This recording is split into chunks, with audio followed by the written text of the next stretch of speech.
भैया आपको पता नहीं है, जब मेरी आवाज़ में अगर शमशान घाट से गुजरूँ ना ऐसे ऐसा भी किया ना, मुर्दे गड़े हुए मुर्दे बाहर आ जाते। कौन है राखी सावंत गुजरी है करके। बॉलीवुड की चकाचौंध भरी दुनिया में हर साल हजारों चेहरे अपनी किस्मत आजमाने आते हैं। कुछ अपनी बेहतरीन एक्टिंग के लिए याद किए जाते हैं तो कुछ अपनी सुरीली आवाज के लिए। लेकिन इस भीड़ में एक नाम ऐसा है जिसने बिना किसी गॉडफादर, बिना किसी फिल्मी बैकग्राउंड के, सिर्फ अपने बेबाक अंदाज, विवादित बयानों और अनोखी पर्सनालिटी के दम पर सालों तक सुर्खियों में जगह बनाए रखी, और वो नाम है राखी सावंत। कई लोग उन्हें ड्रामा क्वीन कहते हैं, कभी बोल्ड बयानों से, कभी अजीबोगरीब हरकतों से, तो कभी अपने विवादित रिश्तों से वो मीडिया की हेडलाइंस बनती रहती हैं। लेकिन अगर उनकी जिंदगी को करीब से देखा जाए तो पता चलता है कि ये सिर्फ विवादों की कहानी नहीं है। इसके पीछे एक ऐसी लड़की की कहानी छिपी है जिसने बेहद गरीब परिवार से निकलकर बॉलीवुड की चमकती दुनिया में अपनी पहचान बनाई। राखी की जिंदगी में जितनी शोहरत आई उतने ही उतार चढ़ाव भी आए। एक समय ऐसा था जब टीवी के रियलिटी शोज, न्यूज चैनल्स और एंटरटेनमेंट मीडिया उनके बिना अधूरे लगते थे। लेकिन आज वही राखी कई बार इंटरव्यू में कह चुकी हैं कि उन्हें काम नहीं मिल रहा। तो आखिर कैसे एक गरीब परिवार की लड़की बॉलीवुड तक पहुंची? 2 बार तलाक होने के बाद क्या सच में राखी सावंत तीसरी शादी की तैयारी कर रही है? आखिर ऐसी कौन सी घटनाएं हुई कि उन्हें भारत छोड़कर दुबई जाना पड़ा? और सबसे बड़ा सवाल, क्यों उन्होंने हिंदू धर्म छोड़कर इस्लाम अपनाया? बहुत कम लोग जानते हैं कि जिसे दुनिया राखी के नाम से जानती है, उनका असली नाम नीरू भेड़ा था। 25 नवंबर 1978 को मुंबई के एक साधारण परिवार में जन्मी राखी की जिंदगी शुरू से ही संघर्षों से भरी रही। उनके पिता के निधन के बाद उनकी मां जया भेड़ा ने आनंद सावंत से शादी की, जो मुंबई पुलिस में कांस्टेबल थे। राखी ने अपने सौतेले पिता का सरनेम अपनाया और नीरू से राखी सावंत बन गई। राखी ने कई इंटरव्यू में बताया कि उनके घर का माहौल काफी सख्त था। उन्हें नाचने या सजने संवरने की इजाजत नहीं थी, यहाँ तक कि उन्हें बालकनी में खड़े होने पर भी मार पड़ती थी। लेकिन उनके अंदर एक कलाकार छुपा था जिसे दुनिया देखनी थी। जब आनंद सावंत ने परिवार का साथ छोड़ दिया तो मां जया पर 3 बच्चों राखी, उषा और राकेश की जिम्मेदारी आ गई। हालात इतने बदतर थे कि कभी कभी घर में चूल्हा तक नहीं जलता था। राखी ने खुद बताया है कि 10 से 11 साल की उम्र से ही उन्हें काम करना पड़ा। अनिल अंबानी और टीना अंबानी की शादी में वेटर का काम किया, जहां अमीरों के बीच खाना परोसते हुए आंखों में सपनों की चमक थी। राखी ने एक इंटरव्यू में भावुक होकर कहा, हम पड़ोसी का फेंका हुआ खाना चुराकर खाते थे। छोटी उम्र में ही राखी ने तय कर लिया था कि उन्हें अपनी पहचान बनानी है। राखी ने पढ़ाई बीच में छोड़ दी और डांस क्लासेस ज्वाइन की। 18 साल की उम्र में राखी ने फैमिली को सपोर्ट करने के लिए छोटे मोटे डांस शोज शुरू किए। ये वो दौर था जब राखी को लोग आइटम गर्ल कहकर ताने मारते। लेकिन राखी ने हार नहीं मानी। उन्होंने प्रोफेशनल डांस ट्रेनिंग ली और बॉलीवुड के दरवाजे खटखटाने लगी। उनकी पहली फिल्म अग्निचक्र थी, जहां उन्हें रूही सावंत के नाम से पेश किया गया। इसके बाद जोरू का गुलाम और जिस देश में गंगा रहता है जैसी फिल्मों में छोटे कैमियो मिले। स्ट्रगल ऐसा था कि राखी ने 50 से ज्यादा ऑडिशंस दिए और हर जगह उन्हें रिजेक्शन मिला। लेकिन उन्होंने हार नहीं मानी। उन्होंने अपनी बोल्ड इमेज को ही अपनी ताकत बनाया। 2000 का दशक राखी का गोल्डन पीरियड था। फिल्म चुरा लिया है तुमने के आइटम सॉन्ग मोहब्बत है मिर्ची ने उन्हें रातों रात स्टार बना दिया। जिसके बाद मस्ती, मैं हूं ना, शूट आउट 8 लोखंडवाला, क्रेजी 4, मालामाल वीकली, दिल बोले हड़िप्पा, इन फिल्मों में उनके छोटे रोल्स और आइटम नंबर्स ने टहलका मचा दिया। राखी ने साबित कर दिया कि डांस ही उनकी ताकत है। लेकिन फिल्मों में बड़े रोल्स नहीं मिले। 2007 में उन्होंने अपना singing album super girl launch किया, जो हिट रहा। स्टेज शोज में वे शाहरुख खान और रणबीर कपूर जैसे सुपरस्टार्स के साथ परफॉर्म करती और कमाई लाखों में होने लगी।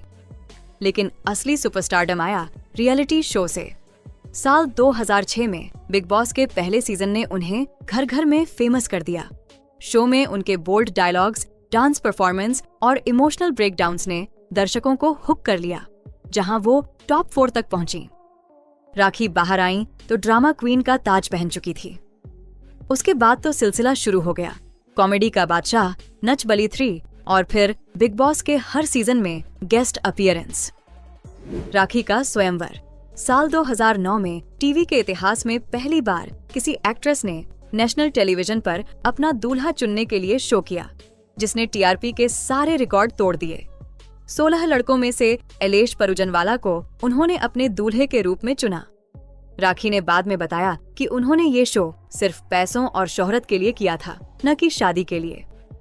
2010 में राखी का इंसाफ होस्ट किया, जो कंट्रोवर्सी का बाप बना, जहां वे जज बनकर लोगों के झगड़े सुलझाती।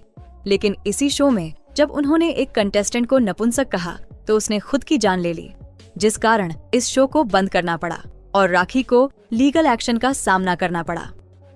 कुल मिलाकर 2006 से 2010 राखी का पीक टाइम था। ब्रांड्स, इवेंट्स, म्यूजिक वीडियोस, सब कुछ उनके कदमों में था। सफलता की चमक ऐसी थी कि लगता था राखी रुकने वाली नहीं। लेकिन जैसा कि बॉलीवुड में होता है, चमक के बाद अंधेरा जरूर आता है। 2014 में राखी सावंत ने राजनीति में भी कदम रखा। उन्होंने अपनी खुद की पार्टी राष्ट्रीय आम पार्टी लॉन्च की थी। उन्होंने 2014 के लोकसभा चुनाव में मुंबई उत्तर पश्चिम निर्वाचन क्षेत्र से चुनाव लड़ा था, लेकिन उस चुनाव में उन्हें टोटल 14 वोट मिले थे। इसके बाद धीरे धीरे उनकी पार्टी राजनीतिक मंच से लगभग गायब हो गई और आगे चलकर राखी सावंत ने राजनीति से दूरी बना ली। राखी सावंत का नाम अक्सर किसी न किसी कंट्रोवर्सी से जुड़ा रहता है। कभी उनके बयान, कभी उनके वीडियो और कभी उनके सोशल मीडिया पोस्ट विवाद पैदा कर देते हैं। कई लोग मानते हैं कि वो खुद जानबूझकर कंट्रोवर्सीज क्रिएट करती हैं ताकि सुर्खियों में बनी रहे। 2006 में मिक्का सिंह ने अपनी बर्थडे पार्टी में राखी को जबरदस्ती किस कर लिया था, जिसके बाद राखी ने पुलिस में शिकायत दर्ज कराई। ये उनकी पहली सबसे बड़ी नेशनल कंट्रोवर्सी थी। ये घटना पूरे देश में चर्चा का विषय बन गई। इसके बाद राखी धीरे धीरे कंट्रोवर्सी क्वीन के रूप में पहचानी जाने लगी। राखी सावंत की निजी जिंदगी भी हमेशा विवादों में रही।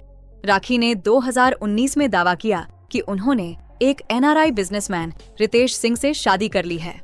सालों तक उन्होंने रितेश का चेहरा दुनिया से छिपा कर रखा, जिससे लोगों को लगा कि ये सिर्फ एक पब्लिसिटी स्टंट है। हालांकि बिग बॉस 15 में उन्होंने रितेश के साथ एंट्री की। कुछ समय बाद राखी ने घोषणा कर दी कि वो रितेश से अलग हो रही हैं। उनका कहना था कि रितेश पहले से शादीशुदा थे और उन्होंने ये बात उनसे छिपाई थी। इस खुलासे के बाद ये रिश्ता खत्म हो गया और काफी विवाद खड़े हुए। रितेश से अलग होने के बाद राखी की जिंदगी में मैसूर के बिजनेसमैन आदिल खान दुर्रानी आए। दोनों की मुलाकात 2022 में हुई और जल्द ही उनका रिश्ता सुर्खियों में आ गया। आदिल से निकाह करने के लिए राखी ने इस्लाम धर्म स्वीकार किया और अपना नाम बदलकर फातिमा रख लिया। धर्म परिवर्तन के बाद राखी अक्सर हिजाब और बुर्के में नजर आने लगी। उन्होंने मक्का जाकर उम्राह भी किया, जिसकी तस्वीरें और वीडियो उन्होंने अपने फैंस के साथ शेयर किए। शादी के कुछ ही समय बाद राखी ने आदिल पर धोखा देने, मारपीट करने और पैसे हड़पने के गंभीर आरोप लगाए। मामला इतना बढ़ गया कि पुलिस तक पहुंच गया और आदिल को गिरफ्तार भी किया गया। इसके बाद दोनों ने एक दूसरे पर जमकर कीचड़ उछाला और प्राइवेट वीडियो लीक करने जैसे आरोप लगाए। इस पूरे विवाद के दौरान राखी लगातार मीडिया और पुलिस मामलों में घिरी हुई थी।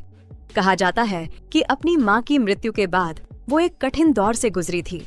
इन कानूनी परेशानियों और मानसिक तनाव से दूर रहने के लिए उन्होंने कुछ समय के लिए दुबई जाने का फैसला किया। राखी सावंत को यूएई सरकार की ओर से गोल्डन वीजा मिला हुआ है।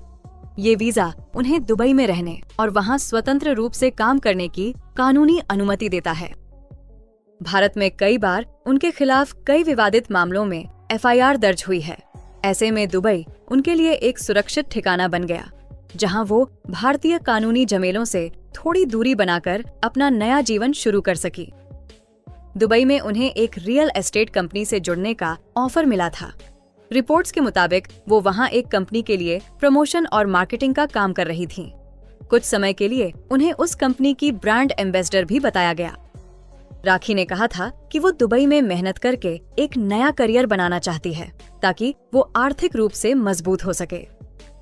राखी सावंत एक ऐसी शख्सियत है जिन्हें या तो आप प्यार कर सकते हैं या नफरत, लेकिन आप उन्हें नजरअंदाज नहीं कर सकते।